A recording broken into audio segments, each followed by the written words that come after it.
문재인 정부 2기 내각 구성에 비상이 걸렸습니다. 장관 후보자의 자질과 도덕성에 대한 논란이 커지자 후보자 2명이 낙마한 건데요. 네, 광주시 산하 공공기관장 인사에도 잡음이 계속되고 있습니다. 무엇이 문제인지 짚어보도록 하겠습니다. 오승용 킹핀 정책연구소 소장 나와 있습니다. 안녕하십니까? 네, 안녕하십니까? 네, 안녕하십니까? 조동호 과기부 장관 후보자는 청와대에서 지명을 철회했고요. 최정호 국토교통부 장관 후보자는 자진 사퇴 의사를 밝혔습니다. 이 낙마의 배경이 어디에 있다고 보십니까? 네, 한마디로 말씀드리면 국민 눈높이에 맞지 않은 후보들이었다라고 말씀드릴 수 있을 것 같습니다. 문재인 정부 국무위원 추천 과정에서 전례가 없던 일이어서 아마 충격이 클 것 같은데요. 조동호 과기부 장관 후보자의 경우는 부적절한 해외 출장이 문제가 됐고요. 그리고 고가의 해외 유학 중인 아들들에 대한 임대료와 그리고 벤츠와 포르쉐와 같은 고급 자동차를 사주기 위해서 국내에 주택 임대료를 올렸던 부분들에 대한 국민의 분노가 컸던 것 같습니다. 그리고 최정호 국토교통부 장관의 경우에는 아파트 3채를 보유하고 있었고요. 네. 시세 차익 20억 원을 올렸다라는 그런 의혹을 받고 있습니다.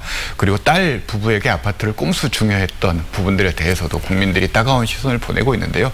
한마디로 이런 부분들이 청와대 인사검증 과정에서 제대로 걸러지지 못했다라는 것들을 단적으로 보여준 사례라고 할 수 있습니다. 알겠습니다. 그리고 나머지 후보자들도 문재인 정부의 인사검증 7대 기준에 위배된다, 이런 지적이 일고 있습니다. 인사청문 보고서가 단 한 건도 채택되지 않을 수도 있는데 나머지 장관 후보자들, 청와대가 임명을 강행할까요? 어떻게 보십니까? 네, 지난 일요일 강기정 정무수석이 한 언론과의 인터뷰에서 했던 발언이 있는데요. 네. 2명의 후보자의 경우에는 이미 지명을 철회했고 자진 사퇴를 했고 나머지 5명의 후보자에 대해서는 정치적 의견이 다를 뿐이지 실제 국무위원으로서 임명을 못할 정도의 흠결이 있는 것은 아니다라고 발언을 했습니다. 미루어 짐작컨대 임명을 강행하겠다라는 건데요.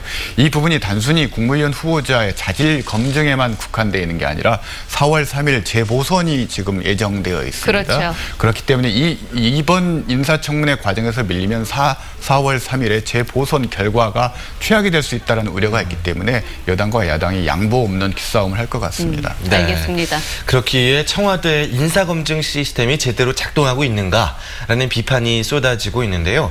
문재인 대통령의 대선 공약이었던 인사추천 실명제, 또 인사검증법 요구해야 된다, 내놓아라, 이런 목소리가 커지고 있습니다. 어떻습니까? 자연히 문제가 되니까 그걸 보완할 수 있는 제도적인 개선책들을 요구를 하고 있는 건데요. 네. 그렇지만 생각해 봐야 될 게 인사추천 실명제의 경우는 청와대 인사는 다양한 루트를 통해서 인사추천이 들어오는데 공식 라인 말고도 비공식 라인에서 추천이 들어오는 경우들이 많습니다. 네. 이런 것들이 자칫 알려지게 되면 비선 국정농단 논란으로 빠질 수 있기 때문에 애초에 이 부분은 조금 실현 가능성이 희박한 그런 제도라고 할 수 있을 것 같고요. 네. 그리고 인사검증법의 경우에는 지금 7대 원칙이 정해져 있는데 원칙만 있고 구체적인 기준이 없기 때문에 인사검증 과정에서 누락되는 경우가 있다. 예컨대 음주운전을 했다고 했을 때 혈중 알코올 농도가 얼마부터 부적격인가, 네. 이걸 좀 법을 통해서 정하자라는 것들인데요. 근데 저는 이렇게 복잡하게 문제를 끌고 가는 것보다 오히려 인사청문회 대상, 즉 국무위원 후보자의 대상들을 꼭 민주당이나 문재인 정부의 탄생 과정에 기여하지 않았더라도 그 직분에 맞는 전문성을 갖춘 분들이라면 탕평 인사를 한다면 이 문제는 더 쉽게 풀릴 수 있지 않겠는가라는 그런 생각도 해봅니다. 네, 뭐 일명 보훈 인사와는 네. 거리를 두자, 그런 네, 이야기신 그렇습니다. 것 같습니다. 우리 지역 이야기 해보도록 하겠습니다. 이 광주에서도 광주시 산하기관인 환경재단 대표이사 임명과 관련해서 논란이 있었습니다.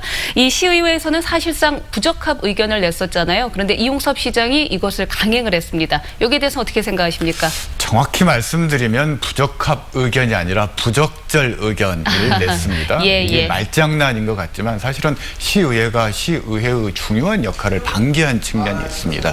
즉 환경재단 김강렬 이사장 후보의 자질, 전문성에는 문제가 없으나 여러 가지 윤리적인 측면 그리고 청문회 과정에서의 위증 논란으로 문제가 있으니 그 부분을 고려하라는 것인데요. 네. 사실상 시의회가 결정하고 판단 내려야 될 부분들을 시 집행부에 떠넘긴 꼴로서 봐주기 인사청문회라는 겁니다. 시의회가 봐주기 인사청문회를 하는데 시장이 이 부분들을 따르지 않을 이유가 없다라는 거죠. 근본적으로 네. 시의회가 인사청문회에 대한 인식을 더 강화하고 청문회 과정 그리고 검증 과정에 보다 더 송곳 검증들을 해야 되지 않겠는가 이런 네. 생각을 해봅니다. 알겠습니다. 그러면 민선 7기 광주시 어떤 인사에서 뭐 측근, 뭐 부적견 논란이 일었던 것이 뭐 시의회 방기 측면도 있고 뭐 다복합적인 요소가 들어가 있다라고 말씀을 해주셨는데 구체적으로 어디가 문제인지 또 어떻게 해야 될지 그 부분 짚어주시고 오늘 마무리할까요? 네,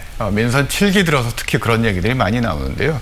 지방자치가 주민자치가 아니라 선거 캠프 자치로 전락하고 있다는 말이 나올 정도로 선거 과정에서 공을 세웠던 사람들이 산하기관에 배치되는 그런 경우들이 많습니다. 그렇게 될 수밖에 없는 가장 큰 이유 중에 하나는 시장의 어떤 인식이라기보다는 이를 견제할 세력이 시의회에 없다라는 겁니다. 네. 그렇게 하더라도 어떤 줄석이라든지 기획포착에 높은 전문성을 가진 그런 인사들이 시 산하기관으로 가더라도 의회에서 견제할 세력이 전혀 없기 때문에 이게 감행이 된다라는 거죠.